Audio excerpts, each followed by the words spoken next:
Let me walk you through some things that Tucker Carlson has just released, and I want you to hear it not as partisan, but as an American who I think deserves straight answers, because there's something happening in our country, and we all know it, and it's easy for us to get lost and go down the road of conspiracies. And, you know, one of my favorite lines from John Kennedy, Senator John Kennedy, is we need some new conspiracy theories because the old ones all turned out to be right. And we don't need new conspiracy theories. What we need are conspiracy facts. And we are starting to see the outline of something that should not make everybody feel really good. And I'll get into that here in just a second. But first, the more we learn about Thomas Matthew Crooks, this is the would-be assassin that got within a fraction of an inch of killing President Trump. The story bends in Washington. And when a story bends, that tells me somebody is very, very busy trying to keep it from breaking. From day one, the FBI and their cheerleaders in the mainstream media, MSNBC, CNN, the whole alphabet soup, all pushed one storyline. Crooks was pro-Trump, anti-immigration, a fringe right-winger radicalized by MAGA memes. Remember that? That's what the Biden FBI came out and said about him. Case closed. And then we never heard anything else because the story isn't just, it's incomplete. And as we're finding out now, it is also very, very misleading. We were told over and over again he had almost no online footprint. How many times did you hear that, Stu? He had almost no online footprint. Yeah, I do remember, as you kind of mentioned, bits and pieces that came out about how he said this, but it wasn't a prolific poster was always what they said. And, how did this guy come up with this sophisticated way to kill without having any online footprint? Okay. So apparently there's a very large footprint. He had a Discord account, a Snapchat account. He was extremely active on YouTube, his comment history. And that's where things start to get really, really strange. So let me take you through the phases of the guy who tried to kill Donald Trump. Here's phase one. In 2019, violent, yes, but directed at Democrats. In 2019, Crooks' YouTube comments were violent, very violent, no question. But they were directed almost entirely to anti-Trump people and Democratic officials. When I say violent, he was talking about decapitations and shootings taking out government officials. Now, we all know, you may not know, I know, but you may just feel like, of course, that's happening. The government is monitoring everything, okay? There are key words, decapitation of fill in the politician. That shows up. That rings alarm bells. If you are talking about violent things and politics, you get on a list. It's just, you should get on a list. You're talking about things like this, taking out government officials. You should. The government should be monitoring stuff like that. Now, remember, this is in a period when the U.S. government, we later have learned, was monitoring social media more aggressively than any other point in U.S. history. Okay? They were looking for these kinds of things. People were arrested for memes at this time. But Crooks, nothing. Nothing. Not a warning, not a knock on the door, not one single action. Why? Why? Because he, at that time, was apparently a MAGA supporter. Why was there no knock on his door? Okay. Now he has a pivot, and I'm not really sure why this happened. Something happened, and it might have been COVID. But here's the part of the story no one ever told you. In 2020, Crooks' online comments, they flip, and they flip dramatically. Suddenly, he is violently anti-Trump. He is anti-Trump supporters. And again, still extremely violent. But the FBI and the media, why did they only report the first half of the story, the half that fit the predetermined storyline. I think we all know that's the way the system was working.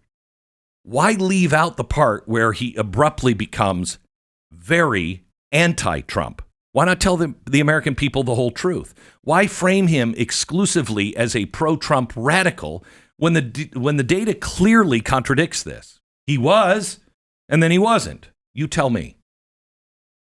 Okay. Then enters somebody, we don't know who this is, named Willie Tepes. T-E-P-E-S. He's the ghost in the machine. Around the same time of the flip, a bizarre online persona appears in Crooks' orbit, Willie Tepes. Now, this account begins encouraging Crooks' violence openly, agreeing with assassinations, approving of attacks on government officials. But here's the kicker. The name Willie Tepes appears on a National Socialist website in Sweden. Now, we don't know if that's the Willie Tepes, but that's the one you can find online. And we know for a fact that the State Department and the intelligence community monitor these circles aggressively. Okay? So now you have our State Department, we have our intelligence community that is monitoring people online, especially Nazis in the rest of the world and Nazis here, and yet there's nothing. Not a single red flag is triggered. Not a single investigation. No monitoring, no intervention. So why was this FBI monitoring, Catholic churches and priests, but nothing on Thomas Matthew Crooks? Why? You're going to have to draw your own conclusions. And I honestly don't know the reason. I have fears, but I don't know the reason. Now, here's where his YouTube history goes absolutely insane. As the assassination attempt nears, Crooks' search history explodes. Tucker laid this out. He searched Trump hundreds of times. He searched Jack Ruby.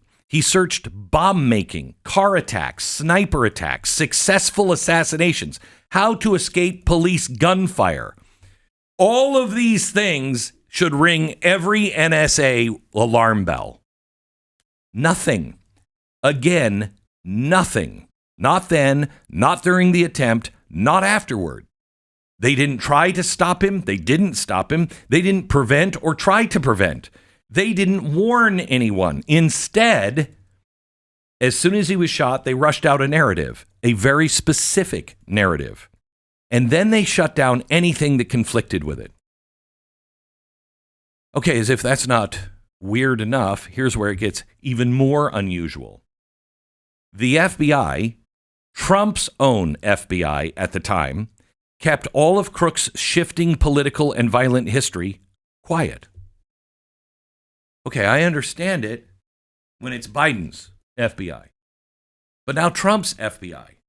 Now, why didn't Trump's FBI immediately come out? Because I know that you have Dan Bongino. We have it on tape where he is saying the guy had no footprint, no digital footprint, and he's being questioned in front of the Senate or the House, and he's like, look, that's not possible. There's no way this 20-something-year-old had no digital footprint. Well, now he's second in command at the FBI. He would know this. Why didn't the FBI do anything? And I want to be really careful on Trump's FBI or Biden's FBI, because I'm not sure there's a difference anymore. I want you to think of the FBI and this deep state. I want you to think of an iceberg. Okay? You see an iceberg and you just see the top of it. 2/3 of that is under the water. So we're seeing the tops change. And we're seeing people put in at the top and we're like, oh, the iceberg is different now. But I'm not sure that anybody has any idea how deep that iceberg goes. So I'm not willing to blame the people up at the top. I'm questioning, does anyone know how deep this goes? Because I don't think it matters who's running it. Even more bizarre, They suddenly release the body for cremation. There's no extended autopsy. There's no forensic review. There's no independent experts. It's just all gone. And the crime scene is washed and scrubbed. It's all washed, literally washed and scrubbed before a full reconstruction can be done. Why would you do that? You don't do that in a presidential assassination attempt. You don't do that in a local homicide case. Unless you want something gone. Unless you want something buried. Unless you want a narrative and only that narrative to survive. So that's what Tucker laid out today. Now, based on this, there are questions that need to be asked. And so let me give you a list of the questions that I have that need to be asked, and we must demand answers. You feel the republic slipping through your fingers. If we do not correct these things, we do not have a government of, by, and for the people. We don't. You must answer these questions. We must demand these questions be answered. So let's start with some questions that have to be asked just on this case. Why did the FBI present only the early pro-Trump posts? And they hid the anti-Trump phase. There's two answers that need to be had. The first one is under Biden, and I think we know the answer to that. They were building a narrative. Okay. But it should be asked and answered. Why did that happen? Who was involved in that decision? Then you have to say, okay, after the election, why did the FBI still toe that line? Who made that decision? Next, we know they're monitoring people. I'm for the government finding, hey, how do I build a bomb? How do I get away from an assassination scene? Successful assassinations, and where are these political people being, where are they going to be in the future? That should be tied together by an algorithm, and it should be notified so somebody is watching this, okay? We know it's already being done. So why did they ignore Crooks' really unbelievable threats? When ordinary Americans were arrested for memes, why was he completely ignored? Why did the intelligence agency monitoring extremism somehow miss a kid openly fantasizing about assassinations? And then connecting with some guy it looks like is from Sweden who is part of a big Nazi movement over in Sweden. Why was that ignored? Why did they clean the scene prematurely? Why was every digital trace of his political shift kept out of the public discussion? Why did they say he had almost no footprint when the footprint looks to be really, really large? It was just scrubbed. Why did every single mistake that our FBI and government made, why does it seem to point in the same direction?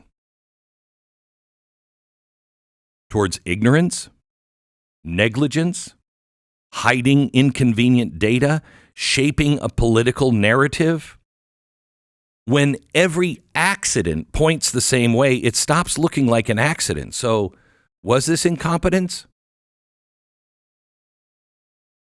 I don't know what conclusion Tucker is pulling from all of this. I just appreciate the information.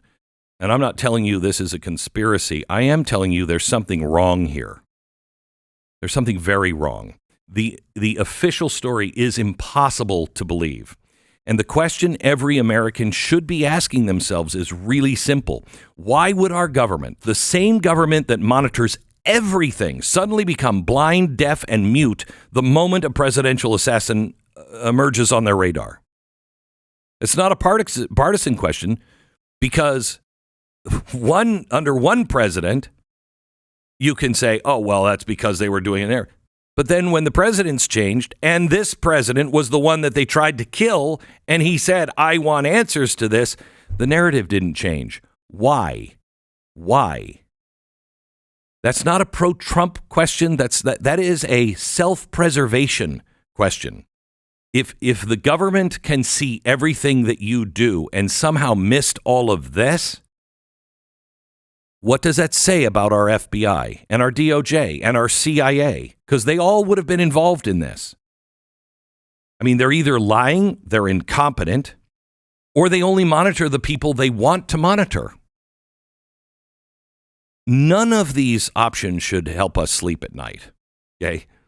The FBI and the mainstream media, MSNBC for sure, reference leaks from Crooks' social media, the YouTube comments, that showed he was pro-Trump and anti-immigration. We were also told that Crooks had almost no online social footprint, but he had Discord, Snapchat, very active YouTube. His YouTube comments in 2019, very violent, decapitating of government officials, and then something happened, he switches. Something's not right here. I think this iceberg is way beneath the waterline. I think this thing goes so deep, I'm not sure that these...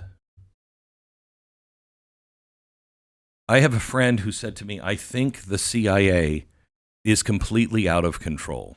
And this is a guy, you would not know his name, and you wouldn't know his name for a reason. But he was very, very highly placed years ago. And this is the kind of stuff he did. And he said, I don't think the CIA answers to anybody anymore. I'm not sure that it's just the CIA. I'm not sure. It feels a little like you can shuffle the chairs on the deck of the Titanic. But it's what's below the waterline that really makes the difference on that ship.